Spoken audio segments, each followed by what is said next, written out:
రేవంత్ రెడ్డి గారికి సంబంధించి పరిపాలన ఎట్లా ఉందనుకుంటున్నారు? ఆయన అసెంబ్లీలో బిహేవ్ చేస్తుంది కానీ అతను అగ్రెసివ్ నాయకుడు. కేసీఆర్ని ఎండగట్టుడు లోపల బండి సంజయ్ గారితో పాటు పోటీ పడ్డటువంటి దాని లోపల మీరు అన్ని చోట్ల ఎగురుతుంది కానీ మీ స్టేట్ పార్టీ ఆఫీస్ మీదకి దాడి మీదకి వెళ్ళారు కాంగ్రెస్ కార్యకర్తలు. దాడి అనేటువంటిది వాళ్ళ ఫ్రస్ట్రేషను, వాళ్ళ అవివేకం. కామెంట్ ఏదన్నా దబ్బున ఉంటే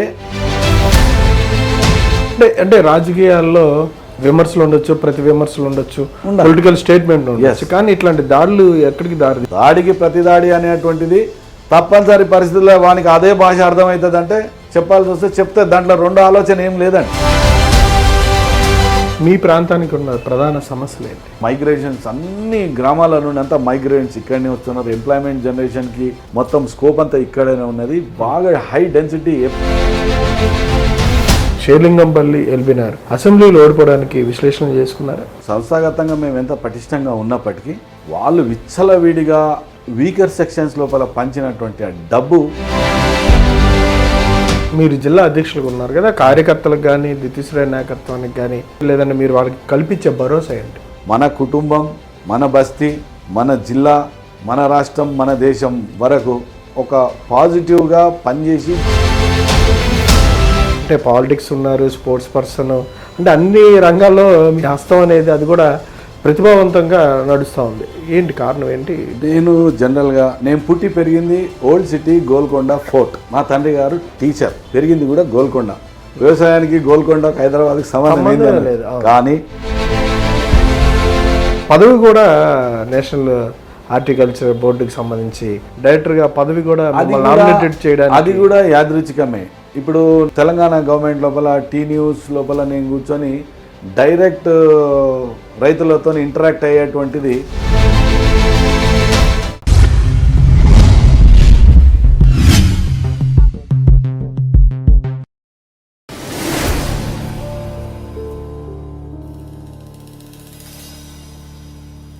నమస్కారం శ్రీనివాసరెడ్డి గారు. నమస్కారం సార్. రేవంత్ రెడ్డి గారికి సంబంధించి పరిపాలన ఎట్లా ఉందనుకుంటున్నారు? ఆయన అసెంబ్లీలో బిహేవ్ చేస్తుంది కానీ అంటే మైనార్టీస్ విషయంలో కావచ్చు, లేదంటే మిగతా అనగాని వర్గాల విషయంలో ఆయన ఇచ్చిన హామీల విషయంలో మీ ఒపీనియన్ ఏంటి? అతను అగ్రెసివ్ నాయకుడు. కేసీఆర్ని ఎండగట్టుడు లోపల బండి సంజయ్ గారితో పాటు పోటీ పడ్డటువంటి దాని లోపల బై వర్చ్యూ ఆఫ్ డిఫాల్ట్ మేము క్యాచ్ చేసుకోవాల్సిన కాడ ఎక్కడో మేము మిస్ అయినాము, అది అక్కడ పోయింది, స్వింగ్ అయింది. ఆయన ముఖ్యమంత్రి అయింది. కానీ కాంగ్రెస్ ఆయనని చేయనిస్తే మంచి ఉంటుంది, కానీ వాళ్ళ యొక్క ఇన్సెక్యూరిటీ మిగతా నాయకులు ఆయనకి ఇబ్బంది పెడుతున్నటువంటిది అర్థమైంది. లాస్ట్కి ఆయన మరి అసెంబ్లీ సాక్షిగా వాళ్ళు మా చేతికి ఇది చేస్తా అది చేస్తా అని మేనిఫెస్టోనంతా కూడా ఇంత పెద్ద చూపించిన అతను హ్యాండ్స్ అప్ అంటే పోటీ పడక ముందే ఓటమిని అంగీకరించినట్టు ఆయన కన్సిడర్ చేసేసిండు. మా చేతికి చిప్ప ఇచ్చిండ్రు, ఏ మాటకు ఆ మాట, నా దగ్గర ఏం లేవు, నేను ఏం చేయగలను అనేటువంటి పరిస్థితికి వచ్చిండు అని అంటే ఆల్మోస్ట్ డిక్లైనింగ్ స్టేజ్కి వచ్చేసింది అనేటువంటిది జనాలు గమనించారు. ఆ రిజల్ట్స్ అయ్యి ఎమ్మెల్సీ, ఇంకా నో మోర్ ఎమ్మెల్సీ. మన రేవంత్ రెడ్డి గారు అనుకున్నవి చేయలేను అనేటువంటిది ఆయన చెప్పకనే చెప్పిండ్రు, అది జనాలకు అర్థమైంది. దాని గురించే ఒకవేళ రాష్ట్ర ఆర్థిక పరిస్థితి ఈ విధంగా దిగజారిపోయి ఉంటే మరి ఇటువంటిప్పుడు బెయిల్అవుట్ చేయాలంటే ఎవరు చేయాలి? సెంట్రల్ గవర్నమెంట్ ఏదన్నా ఆపన్న హస్తం అందించాలి అని. మరి అటువంటిది అందించాలని అంటే మరి వాళ్ళెవరినో ఫెయిల్ అయిన వాళ్ళని ఎందుకు ఆ భారతీయ జనతా పార్టీనే ఇడికి తీసుకొస్తే డబుల్ ఇంజన్ సర్కార్ అనేది సక్సెస్ఫుల్ ఫార్ములా నడుస్తుంది అన్ని రాష్ట్రాలల్లో. మన దగ్గర కూడా తెచ్చుకుందాం అనే దానిలో ఉన్నారు. భారతీయ జనతా పార్టీని ఇంకో రకంగా కూడా చూస్తున్నదంటే ఒకటి కార్యకర్తల బలమైతే సంస్థాగతమైనటువంటి నిర్మాణం పన్నా ప్రముఖ వరకు గల్లీ స్థాయి లోపల కూడా ఒక పేజ్కు ఇన్ఛార్జ్ దాకా అంత పటిష్టంగా ఉన్న నిర్మాణం అయి ఉంది. దాన్ని ఎవరు కాదనలేరు. దాన్ని అమిత్ షా గారి నుండి కంటిన్యూగా అది జరుగుతూ వచ్చింది. ఇప్పుడు బలంగా ఉంది. దాని రిజల్ట్స్ అన్ని కనబడుతున్నాయి. ఇంతకుముందు భారతీయ జనతా పార్టీ హైదరాబాద్కి టౌన్స్కు పరిమితం అన్నారు. ఇలా పల్లెటూళ్ళల్లో ఆదిలాబాద్ అడవులలో కూడా భారతీయ జనతా పార్టీ జెండా ఎగురుతుంది. కానీ మీరు అన్ని చోట్ల ఎగురుతుంది కానీ మీ స్టేట్ పార్టీ ఆఫీస్ మీదకి దాడి మీదకి వెళ్ళారు కాంగ్రెస్ కార్యకర్తలు. అప్పుడు ఏం చేయలేకపోయారు? చూడండి, దాని లోపల దాడి అనేటువంటిది వాళ్ళ ఫ్రస్ట్రేషను, వాళ్ళ అవివేకం. కామెంట్ ఏదన్నా దబ్బున ఉంటే అపాలజెటిక్గా ఏదైనా స్లిప్ ఆఫ్ టంగో లేకపోతే ఏదంటే అపాలజెటిక్గా ఉండేటువంటి మెచ్యూరిటీ ఉండాలి. కానీ అది చెప్పిన తర్వాత కూడా కావాల్సుకుని ఏదో యాక్టివిటీ అని చెప్పి ఆ యూత్ కాంగ్రెస్ పిల్లలను ప్రొవోక్ చేసి పంపించారు. వాళ్ళు వచ్చి ఏదో అడావిడి చేసిపోయారు. దాని లోపల పెద్ద దాడి అని కూడా మేము అనలేము దాన్ని. మేమందరం ఉన్నాం అక్కడ. మళ్ళీ దానికి ఇక్కడ ఉన్నటువంటి పిల్లలు గాంధీ భవన్ మీదకి పోయి మళ్ళీ అటాక్ చేసి వచ్చారు. అది కూడా మేము మంచిది కాదు, మన సాంప్రదాయం కాదని చెప్పినాం. అంటే రాజకీయాల్లో విమర్శలు ఉండొచ్చు, ప్రతి విమర్శలు ఉండొచ్చు, పొలిటికల్ స్టేట్మెంట్ ఉండొచ్చు, కానీ ఇట్లాంటి దాడులు ఎక్కడికి దారి దాన్ని ఎక్కడ ఎంకరేజ్ పార్టీ చేయదండి. పార్టీ దాడికి ప్రతి దాడి అనేటువంటిది తప్పనిసరి పరిస్థితుల్లో వానికి అదే భాష అర్థమవుతుంది అంటే చెప్పాల్సి వస్తే చెప్తే దాంట్లో రెండు ఆలోచన ఏం లేదండి. రెండు ఆలోచన ఏం లేదు. అంటే ఆ భాషలోనే వింటాడు అని అనుకుంటే వినిపించాల్సి వస్తుంది. కానీ దాంట్లో విశ్వాసం లేదు బీజేపీకి. కన్విన్స్ చేస్తాం, కౌన్సిలింగ్ చేస్తాం, అవసరం వస్తే ఎక్స్ప్లెనేషన్ ఇస్తాం ఏదన్నా. అంతేగాని ఈ దాడికి ప్రతి దాడి అనేటువంటిది లేదు. తప్పనిసరి పరిస్థితి అనేది మాత్రం వాళ్ళ భాషలో జవాబు చెప్పక తప్పదండి. మీ ప్రాంతానికి ఉన్న ప్రధాన సమస్యలు ఏంటి? ఇప్పుడు జిహెచ్ఎంసి లిమిట్స్ అండి. అవును. Basic amenities, water, drainage, electricity, roads, ఇవి బేసిక్ ఎమ్యూనిటీస్ జిహెచ్ఎంసి ఇవ్వాల్సినటువంటిది. ఒక పెద్ద మెట్రోపాలిటన్ సిటీకి మనం అనొచ్చు. అవును.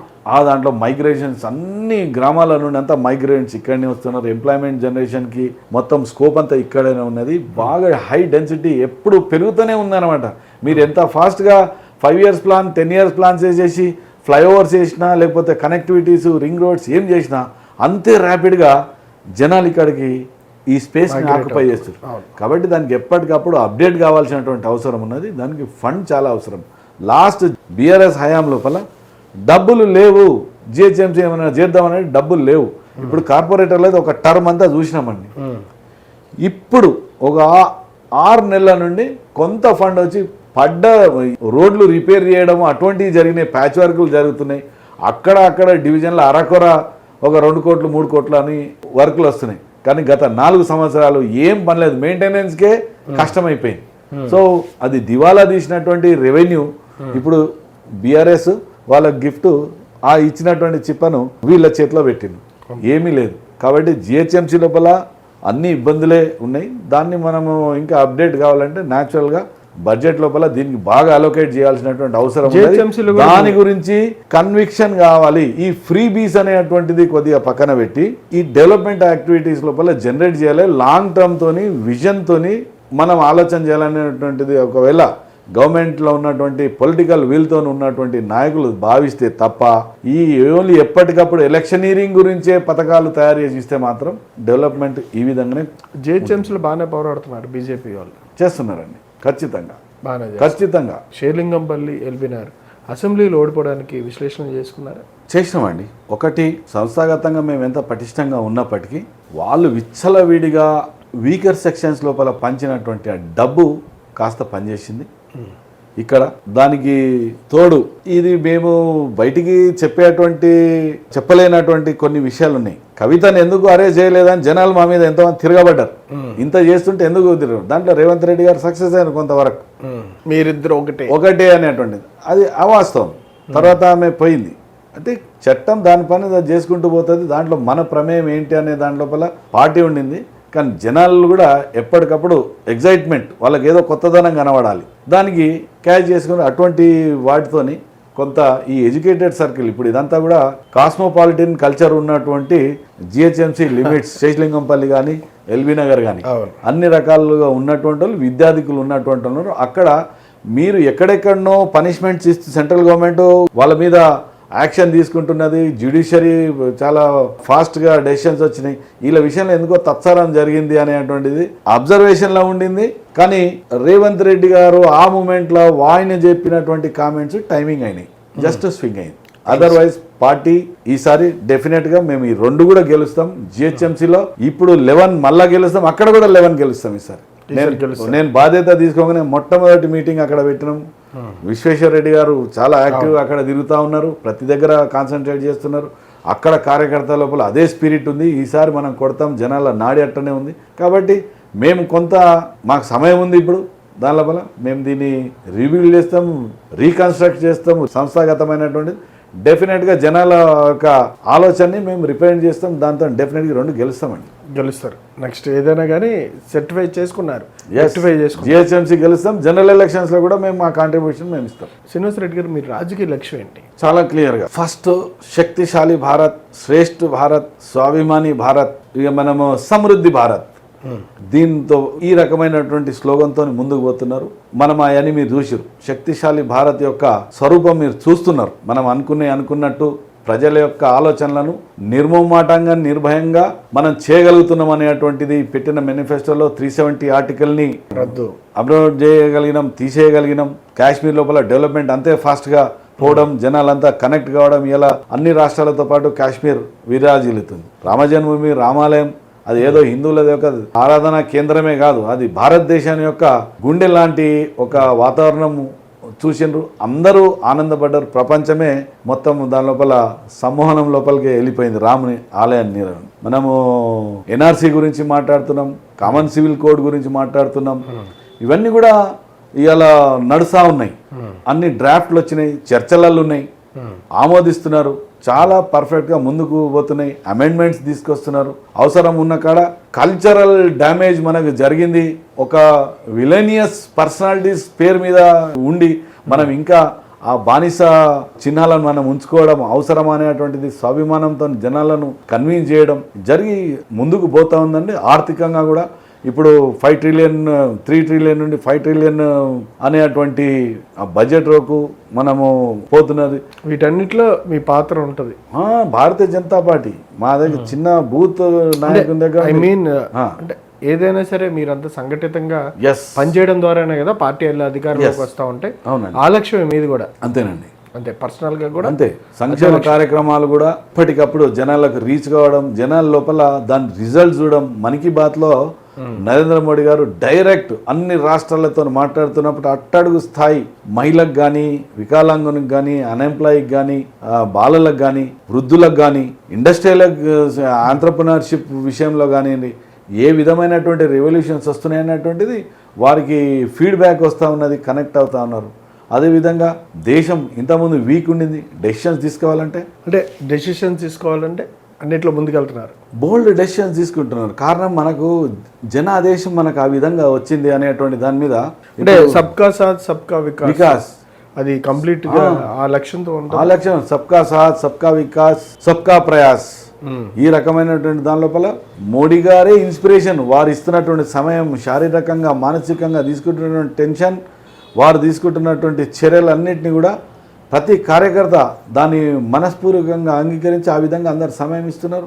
ఆ విధంగా అప్లోడ్ చేసిన జనాలు కూడా. మీరు జిల్లా అధ్యక్షులుగా ఉన్నారు కదా, కార్యకర్తలకు కానీ, ద్వితీయ నాయకత్వానికి కానీ ప్రతిపక్షంలో ఉన్నారు, ఎన్నో ఇబ్బందులు పడుతూ ఉంటారు. మీరు వాళ్ళకి ఇచ్చే సూచన ఏంటి, లేదంటే మీరు వాళ్ళకి కల్పించే భరోసా ఏంటి? ఐడియాలజీని పెట్టుకొని మనం వచ్చినటువంటి దాని లోపల ఏదైతే మనము ఇప్పుడు నేను అన్నటువంటి భారతదేశం పటిష్టత గురించి అన్నప్పుడు మన కుటుంబం, మన బస్తీ, మన జిల్లా, మన రాష్ట్రం, మన దేశం వరకు మనం అన్ని ఆ రకంగా ఒక పాజిటివ్గా పనిచేసి దీని డెవలప్మెంట్ గురించి, సోషల్ కాజ్ గురించే మనం పాటుపడితే న్యాచురల్గా అందరి లోపల విశ్వాసం కల్పించగలుగుతాము. మనకు వచ్చినటువంటి సంక్షేమ పథకాలు సెంట్రల్ గవర్నమెంట్ ఇచ్చినటువంటి ఎక్స్ప్లెయిన్ చేయగలుగుతాము. వారు వాళ్ళకి ఫ్రూట్స్ వాళ్ళకి అందే విధంగా మనము ఇంటింటికి ఈ సంక్షేమ పథకాలను తీసుకొని పోయి అది రియలైజ్ అయ్యి వాళ్ళు క్యాచ్ చేసుకునేంత వరకు మనం వారధిగా పనిచేయాల్సినటువంటి అవసరం ఉందనేటువంటిది. తద్వారా మనకు కలిగేటువంటి తృప్తి, ఆర్థికమైనటువంటి ఇబ్బంది ప్రజలకు, కానీ మనకు ఏదైతే కాజ్ గురించి మన సమయం ఇస్తున్నామో, మన కుటుంబాలను పక్కకు పెట్టి పనిచేస్తున్నామో, మనం సొసైటీ లోపల మనల్ని శభాష్ అని వాళ్ళు అంటున్నారో, వాటి అన్నిటికీ ఆ భరోసాకు మనం విశ్వాసంతో ముందుకు కదలాలనేటువంటిది వాళ్ళ లోపల భరోసా ఇస్తున్నాం. 48 జిహెచ్ఎంసీ కార్పొరేషన్ గెలిచినాం. ఈసారి మేయర్ మేము గెలవబోతున్నాం. ఎస్, భారతీయ జనతా పార్టీ మేయర్ గెలవబోతున్నాం. జనరల్ ఎలక్షన్ కలిసి గోల్కొండ మీద జెండా కూడా ఎగిరేయబోతున్నాం, గోల్కొండ నుంచి. ఎస్. సరే, మీరు నేషనల్ హార్టికల్చర్ బోర్డుకి డైరెక్టర్గా కూడా ఉన్నారు. మీరు సాగుకు సంబంధించి ఏదైతే డ్రాగన్ ఫ్రూట్ సాగు విషయంలో కూడా అవార్డ్స్ కూడా అందుకున్నారు. వాటి వివరాలు, అసలు వ్యవసాయంలో మీకు మక్కువ ఎక్కడి నుంచి మొదలైంది? అంటే పాలిటిక్స్ ఉన్నారు, స్పోర్ట్స్ పర్సన్, అంటే అన్ని రంగాల్లో మీ హస్తం అనేది అది కూడా ప్రతిభావంతంగా నడుస్తూ ఉంది. ఏంటి కారణం ఏంటి? వాటి గురించి కొన్ని వివరాలు. నేను జనరల్గా నేను పుట్టి పెరిగింది ఓల్డ్ సిటీ గోల్కొండ ఫోర్ట్. అవును. మా తండ్రి గారు టీచర్, పెరిగింది కూడా గోల్కొండ. వ్యవసాయానికి గోల్కొండకు హైదరాబాద్కి సంబంధం లేదు. కానీ నా యాన్సెస్టర్స్ మా తండ్రి వీళ్ళందరూ కూడా వ్యవసాయ కుటుంబం. ఎక్కడో దగ్గరే ఇబ్రాహీంపట్నం ఆరుట్ల, మంచల మండల్ ఆరుట్ల గ్రామమే. సమ్మర్ హాలిడేస్ లోపల మేము ఎప్పుడైతే ఊరికి వెళ్తామో అక్కడ పోయినప్పుడు బై నేచర్ నాకు ప్రకృతి అంటే ఇష్టం. ఆరు బయట పడుకోవడం, అరుగుల మీద పడుకోవడం, పొద్దున్న లేవగానే పాడి పశువులతో పాటు బావి దగ్గరికి వెళ్ళిపోవడం, అక్కడ జరుగుతున్నటువంటి నాట్లను అబ్జర్వ్ చేయడం, లేబర్ పాటలు పాడుకుంటా ఒక స్టోరీ మీద వాళ్ళు శ్రమను మర్చిపోయి పని చేసుకోవడం, పశువులను చాలా బాగా వాళ్ళు చూడడం, రైతులు ఒక కుటుంబ సభ్యుల్లాగా చూడడము, ఇవన్నీ కూడా నన్ను తెలియకనే నన్ను అట్రాక్ట్ చేసినటువంటి. అక్కడ పోర్ట్స్ చిన్నప్పుడే ఉండే కాబట్టి ఎపిడైట్ ఎక్కువ రైతులకు. నేను తినేదానికన్నా ఇంత తింటున్నాడు అని అంటే అలా వాళ్ళు కష్టపడతారు రా, అందుకే ఆకలి ఎక్కువ, వాళ్ళు తింటారు, ఫ్యాట్ ఉండదు అనేటువంటిది ఉంది. సో కష్టజీవులు ఏ విధంగా అయితే మెయింటైన్ చేస్తారో ఫిజిక్ని, వాళ్ళ శ్రమ ద్వారా, వాళ్ళ ఎపిడైట్ ద్వారా లాంగ్ ఏజ్ ఉంటుందో, ఇవన్నీ కూడా మైండ్లో ఉండి ప్రకృతితో ఉండి వాళ్ళు ఆ వ్యవసాయాలు నేను చూసిన. నీరు ఎక్కువ ఉంటే వరి సాగు, మెట్ట ప్రాంతాల్లోకి వచ్చేసరికి వర్షాధారిత పంటలు, మిలెట్స్ అంటే కందులు, జొన్నలు, సజ్జలు, ఆముదాలు, పెసలు ఇటువంటివే. కానీ ఇవేవి కూడా వాళ్ళ బతుకులను పెద్దగా మార్చలేకపోయినాయి. 100 ఏళ్ళ కింది దాకా నేను ఒకసారి స్టాటిస్టిక్స్ తీసుకుంటే మా ముత్తాత లైఫ్ కూడా అట్నే లేదు. వాళ్ళ పిల్లలు, వాళ్ళ పెళ్ళిళ్ళు ఇటువంటి సౌకారు మీద ఆధారపడు, సౌకారు ఇచ్చిన దాన్ని మళ్ళీ పంట వచ్చినప్పుడు తీర్చడు, ఇంతవరకే బ్రెయిన్. కానీ పెళ్ళిళ్ళు వచ్చినా లేకపోతే ఏదైనా మెడికేషన్ వచ్చినా సర్ప్లస్ అమౌంట్స్ వీళ్ళ దగ్గర లేవు, ఎంప్లాయీస్ దగ్గర ఉన్నట్టు వీళ్ళ దగ్గర లేవు. కాబట్టి వీళ్ళు ఎందుకు ఇది మార్పు ఇళ్ళ లోపల పర్ క్యాపిటల్ ఇన్కమ్ రైతులది ఎందుకు పెరుగుతలేదు అన్నప్పుడు వాళ్ళు ట్రెడిషనల్ సాగులకే పోయినరు. ట్రెడిషనల్ సాగులకి వెళ్ళారు, సాంప్రదాయబద్ధమైనటువంటి దాంట్లో పోయినరు. వాళ్ళ దగ్గర ఉన్నటువంటి పెట్టుబడి, వాళ్ళకు ఉన్నటువంటి ఆ 3 ఎకరాలు 4 ఎకరాల భూమి లోపల అంతే సరిపోతుంది. ఆ జాయింట్ ఫ్యామిలీస్ బతకడానికి సరిపోయేది, ఫుట్ అండ్ మౌత్ అన్నట్టే ఉండండి. కానీ అంతే విస్తీర్ణం ఉన్న భూమి లోపల, ఇక్కడ ఉన్నటువంటి వాతావరణం లోపల తక్కువ నీరుతోని మనము ఎక్కువ ఆదాయం ఇచ్చేటువంటి పంటల గురించి ఎందుకు ఆలోచిస్తలేరు వీళ్ళు అన్నటువంటిది నాకు అనిపించేది ఎప్పుడు. సో దాని మీద పెరుగుతున్న వయసు పెరిగిన కొద్దీ ఈ ఆలోచన బాగా ఇది ఉంది. ఎప్పుడైతే నేను రిజైన్ చేసేసి టోటల్గా ఇక్కడ పనిచేస్తున్నానో, ఈ తెలంగాణ ఎడ్యుకేషన్లో కూడా కొంత నాకు ఇబ్బంది. ఎందుకంటే వనస్థలిపురం అని అంటే నేను కాస్మోపాలిటన్ కల్చర్లో ఉన్నా, నేను ఒక ఆర్ఎస్ఎస్ కార్యకర్తను. మనం అంతా ఒక కుటుంబం అని మాట్లాడుతున్నప్పుడు ఈ వ్యత్యాసం ఏంది? ఆంధ్ర వాళ్ళు నీళ్లు దోసుకపోయినారు, మనమేమో ఇట్ట మళ్ళాడుతున్నాం అనేది అది పచ్చి అబద్ధం. అటువంటి రాంగ్ పరిభాషతోని సెంటిమెంట్స్ వేరే వాళ్ళను హర్ట్ చేస్తున్నారు. అక్కడ తుఫాన్ వచ్చి మునిగిపోతే మరి నేను గడ్డ మీద ఉన్న ఆనందం ఈయనకు లేదు, వాడు మునిగిపోతుంటే. నీరు ఎక్కువ ఉండి హార్టికల్చర్ వాళ్ళు చేసుకోలేరు, కేవలం వరి మాత్రమే వాళ్ళు, కొబ్బరి తోటలు, వరి తోటలే వాళ్ళు, వరి చేలు మాత్రమే వాళ్ళు వేయగలరు. కానీ ట్రాపికల్ రీజన్ అనేటువంటిది ఇక్కడ చాలా పెద్ద అసెట్ ఈ హార్టికల్చర్కి, పళ్ళతో అది ఎక్స్పోర్ట్ చేయొచ్చు. అది ఇప్పుడు ఇంత పెద్ద టౌన్స్ లోపల అందరికి కూడా హెల్త్ కాన్షియస్ అయిపోయి ఫ్రూట్స్ తినాలనేటువంటిది ఉండింది. సో ఆ సాగులు ఇక్కడ బాగా జరుగుతాయి. దీని లోపల ఏదైనా పట్టుకొచ్చినప్పుడు వీళ్ళ ఆదాయం పెరిగినప్పుడు అటువంటి ఏడుపులు ఆ వ్యత్యాసాలు చూపించారు. కాబట్టి మనం దీనిలో ఒక ఆలోచన చేయాలనే దాని మీద నేను క్రికెటర్ని, నాతో పాటు అగ్రికల్చర్ యూనివర్సిటీకి రిప్రజెంట్ చేసిన క్రికెటర్స్ ఉండింది. వాళ్ళని ఎప్పుడు ప్రశ్నలు వేస్తుంటే ఈ బంజర్ భూమి లోపల ఏదన్నా ఒక ఏ పనికి మళ్ళీ పంట అనుకో, ఏదన్నా తక్కువ నీళ్ళతోనే అది బతికి ఎక్కువ డబ్బులు ఇచ్చేయమని ఉన్నాయి అని ఒక అమాయకమైన ప్రశ్నలు నాయి.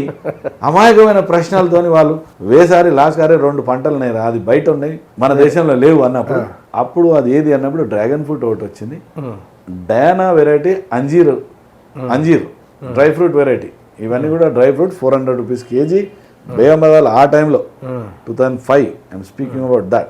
అప్పుడు మేము ఒక మొక్కను తీసుకురావడం, డ్రాగన్ ఫ్రూట్, దాన్ని టిష్యూ కల్చర్ చేపించడం, 3 ఏళ్ళు ల్యాబ్ లోపల 1000 చేయడం, ఆ 1000ని పెట్టి గ్రీన్ హౌస్ నుండి మళ్ళీ నేచర్కి పరిచయం చేసి 5 ఏళ్ళ వ్యయ ప్రయాణం తర్వాత నేను నా తోటలో పెట్టడం, ఇవన్నీ అయినాక ఫ్రూట్ కావడం 2014లో అప్పుడు ఆ గవర్నమెంట్కి ఎక్స్ప్లెయిన్ చేయడం, అయ్యాయో నేను పంట తెచ్చిన, ఇది అబ్బింది, పెరిగింది, పూసింది, కాసింది, ఇది ఫ్రూట్ అని చెప్పేసి నేను ఒక వీడియో చేసి పెట్టినప్పుడు దీనే ఇది ఫారెన్ ఫుడ్, ఆ పిల్లోడు అట్ట మాట్లాడుతున్నాడు, ఇది ఇక్కడిది కాదు అని అప్పటి మనుషులు అంటే లోకల్ ఎమ్మెల్యే గారిని తీసుకొని ఆ మంత్రికి పోయి ఫ్రూట్స్ తినిపించేసి వచ్చినాం. అప్పుడు agriculture minister okay Pocharam Srinivas Reddy గారు అప్పుడు పోచారం తినిపించినప్పుడు అగ్రికల్చర్ యూనివర్సిటీ నుండి ఆ ఇంటలెక్చువల్ కమ్యూనిటీ వాళ్ళందరినీ కూడా అరే పోయి స్టడీ చేయండి, హైదరాబాద్కి వచ్చేసింది మీరేమో బయట ఫ్రూట్ అంటున్నారు, ఈ పిల్లగాడు చేసిండు అని చెప్పి ఆయన చెప్పడం, అక్కడ నుండి యూనివర్సిటీ వాళ్ళు మనకు కనెక్ట్ కావడం, ఎవ్రీ సాటర్డే హార్టికల్చర్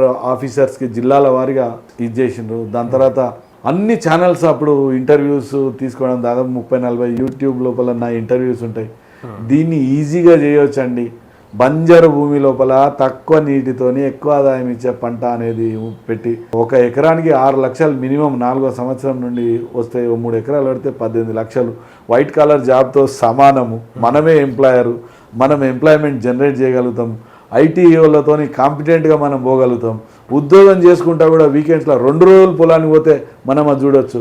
అది సెన్సిటివ్ మొక్క కాదు, అది క్యాక్టస్ ఫ్యామిలీ, జమ్మడి కుటుంబం. అది చాలా రఫ్గా ఉంటుంది. 3 నెలలు నీళ్లు పెట్టకపోయినా అది బతుకుతుంది. సో ఇవన్నీ నేను ఎక్స్ప్లెయిన్ చేయడం, జనాలకు కనెక్ట్ చేయడం, ఒకరు వెలిగి ఇలా నేను తెలుగు రాష్ట్రాల డ్రాగన్ ఫ్రూట్ ఫార్మర్స్ అధ్యక్షునిగా నేనున్నా.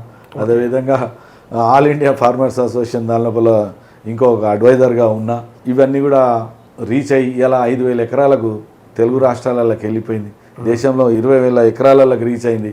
రెగ్యులర్గా వియత్నాం దేశానికి మేము పోతాం, ఇక్కడ నుండి రైతులను తీసుకొని పోయి ఇంకా అక్కడ ఉన్నటువంటి స్కిల్స్ని నేర్చుకొని వచ్చి మనం కొత్త అడ్వాన్స్ టెక్నాలజీస్తోని.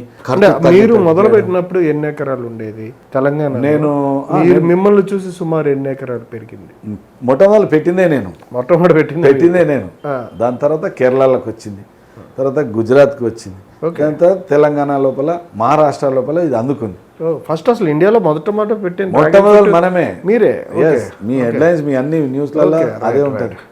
ఫస్ట్ అయితే సాగుకు సంబంధించి మొదట మీరే మొట్టమొదటి ఇంట్రడ్యూస్ చేసినటువంటి రైతు కిందనే. హార్టికల్చర్ సంబంధించి అయితే ఈ రకంగా ఉన్నప్పుడు ఇది ట్రాపికల్ రీజన్ అంటే మన పాత నిజాం స్టేట్స్ అంటే కర్ణాటకలో ఉన్నటువంటి 5 జిల్లాలు, మహారాష్ట్రలో ఉన్నటువంటి 4 జిల్లాలు, మన మొత్తం తెలంగాణ, ఇదంతా సూటబుల్ ప్లేస్. ఇది బాగా బ్యాలెన్స్డ్, సమశీతోష్ణ స్థితి అంటాం కదా, అటువంటిది మెయింటైన్ అయింది. హార్టికల్చర్కి అనువుగా ఉన్నటువంటి ప్రదేశం ఇది. మీకు హిమాచల్, చండీగఢ్ ఆ పైన ఆ హిమాలయన్ రేంజ్ లాగా పనికిరాదు. ఇది హర్యానా దాకా పనికిరాదు. ఏదో హర్యానాలో ఒక పాటు నడుస్తున్నది.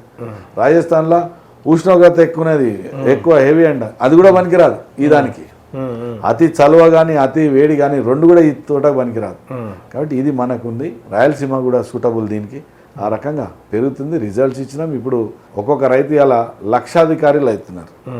ఏముంది, 4 ఎకరాలు చేసిన వాళ్ళు. ఇప్పుడు ఒక పిల్లోడు ఉన్నాడు, బాడ్సింగార మార్కెట్కి వచ్చిండు, బహుశా షాద్ నగర్ దగ్గర వారి ఊరు, చిన్నోడు. సార్ మీ అందరినీ చూసుకుంటే నేను పెట్టినా సార్ అన్నాడు. అంతా అయింది కానీ నువ్వు ఏందో చెప్పు, ఈసారి ఎంత మీద చెప్పు అంటే 40 లక్షలు వచ్చినాయి సార్ అన్నాడు. 40 లక్షలు 3 ఎకరాల పొలం. ఆయన ఇంటర్వ్యూ ఎప్పుడైనా వాళ్ళది తీసుకోవాలి, మాదో మేము అన్ని ఆరితేనాం. అటువంటి పిల్లలు అంత సింపుల్గా చెప్పిండు. ఆ పిల్లోడి పేరు ఏదో ఉన్నది. 3 సంవత్సరాల వరకు పంటకి సంబంధించి ఆదాయం రాదు, 4వ సంవత్సరం వస్తుంది. మొదటి సంవత్సరం నుండి వస్తుంది కానీ నెగ్లిజిబుల్, ఒక 10 వెళ్తుంది ఏదో. అది 2వ సంవత్సరంకి వచ్చేవరకల్లా ఇంకా 2 10 వెళ్తాయి. 3వ సంవత్సరానికి బ్రేక్ ఇవ్వండి, నీ పెట్టుబడి మొత్తం వెళ్ళిపోతుంది. 25 సంవత్సరాలు ఉంటుంది అక్కడ నుంచి 20 సంవత్సరాలు. అలాంటి వాటికి మీరు ఆజ్యం పోసారు చాలా. అది భగవంతుడు నా ద్వారా అది చేయించాడు. దానికి మీకు ఫుల్ సాటిస్ఫాక్షన్. నలుగురికి మనం ఏదో ఒక చిన్న ఆల్టర్నేట్ చూపించగలిగినాం, సక్సెస్ అయినాం అనే పదవి కూడా నేషనల్ హార్టికల్చర్ బోర్డుకి సంబంధించి డైరెక్టర్గా పదవి కూడా నామినేటెడ్ చేయడానికి అది కూడా యాదృచ్ఛికమే. ఇప్పుడు తెలంగాణ గవర్నమెంట్ లోపల టీ న్యూస్ లోపల నేను కూర్చొని డైరెక్ట్ రైతులతో ఇంటరాక్ట్ అయ్యేటువంటిది చేను చిలక లోపల నా ఇంటర్వ్యూ జరిగింది. అది జరిగినప్పుడు చాలామంది చూసిన తర్వాత ఇంకా డీటెయిల్ అని అన్నారు. అప్పుడు ఆ గవర్నమెంట్ ఒక ఎక్స్పో ఏదో పెట్టింది. దానికి కేంద్ర మంత్రి వచ్చింది, నరేంద్ర సింగ్ తోమర్ గారు వచ్చి, నిరంజన్ రెడ్డి గారు మా తోటను విజిట్ చేయడం, వారు ఇంప్రెస్ కావడం, వారు నన్ను కేంద్ర మంత్రికి పరిచయం చేయడం. దాని తర్వాత నేను మహారాష్ట్రలో ఒక యూనివర్సిటీలో మాట్లాడుతందుకు పోయినప్పుడు అక్కడ తోమర్ గారు ఉండడం. అరే పిలువు ఎక్కడ చూసినా డ్రాగన్స్, ఆయన పెట్టిన పేరే డ్రాగన్ రెడ్డి అని, శ్రీనివాస్ అనేది మర్చిపోయాడు, డ్రాగన్ రెడ్డి యామిలో. సో వీనికి ఏదైనా అవకాశం ఇస్తే నలుగురికి ఉపయోగం అనే దాని మీద ఆయన మొన్న మధ్యప్రదేశ్ కంటెస్ట్ చేసే ముందు ఒకటి ప్రెస్ నోట్ రిలీజ్ చేసిపోయినాను జీవోలో. అట్లా విధంగా బాధ్యత వచ్చింది. దాంతో నేను ఇప్పుడు రాష్ట్రంలో ఎక్కడ పిలిచినా యూనివర్సిటీస్లో కానీ లేకపోతే ఐఆర్ఎస్సి అని Indian institute of horticulture research centre అని బెంగళూరులో ఉంది, వాళ్ళు పిలిచినా కానీ ఫార్మర్స్ ఎక్స్పీరియన్స్ ఏమంటుంది, సైన్స్ చాలా చెప్తుంది, పుస్తకాలు చాలా చెప్తున్నాయి, ఫార్మర్స్ ఎక్స్పీరియన్స్ అన్నప్పుడు డిస్కస్ చేస్తారు. అది కంటిన్యూ అవుతానే ఉంటుంది, part and parcel of my life. అంతే. మీరు ఈ సందర్భంగా కార్యకర్తలకు చెప్పాలనుకునేది? జన్మలలో ఉత్తమ జన్మ మానవ జన్మ. నలుగురికి పనికొచ్చేటువంటి ఏ పని చేసినా మానవ సేవే మాధవ సేవ అని అన్నారు. అదేవిధంగా ఈ భరతమాత సేవ చేయడం అనేటువంటిది మన పూర్వజన్మ సుకృతం అనుకుంటాం. అటువంటి ఆలోచన విధానం ఇచ్చినటువంటి ఆ దేశభక్తులు ఎవరైతే వాళ్ళ త్యాగాలు చేసేసి వాళ్ళు మనకి ఈ స్వాతంత్రాన్ని ఇటువంటి స్వేచ్ఛను ప్రసాదించినరో అటువంటి వమ్ము కాకుండా మన బతుకు మనం బతుకుంటా మన సంపాదనతో మనం భోజనం చేసుకుంటా నలుగురికి పనికొచ్చే అటువంటి ప్లాట్ఫామ్ మీద ఏ ప్లాట్ఫామ్ మీద పనిచేసినా కూడా నిజాయితీగా అది ఉత్తమం.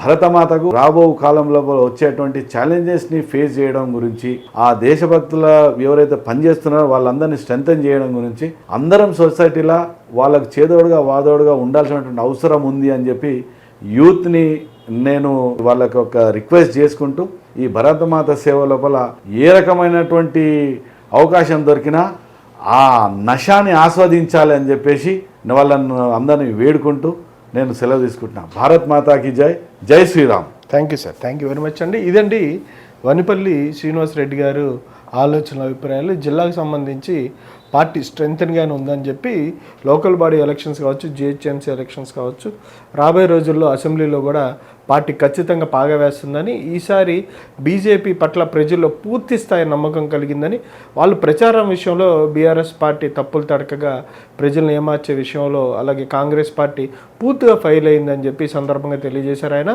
రాబోయే రోజుల్లో మాత్రం తెలంగాణలో ఖచ్చితంగా బీజేపీ పార్టీ అధికారం చేపడుతుందని, సబ్కా సాత్ సబ్ వికాస్ అనే నినాదంతో మోడీ గారు చేస్తున్న పరిపాలన కానీ పరిపాలన ద్వారా అందిస్తున్న సంక్షేమ అభివృద్ధి ఫలాలు ప్రతి ఒక్కరూ అందుకొని ఆ ఫలాల ద్వారా మరింత అభివృద్ధి చెందుతున్నారని, ఖచ్చితంగా కేంద్రం డబుల్ ఇంజిన్ సర్కారు తెలంగాణలో కూడా ఆవిర్భవిస్తుందని చెప్పి ఈ సందర్భంగా ఆయన తెలియజేశారు.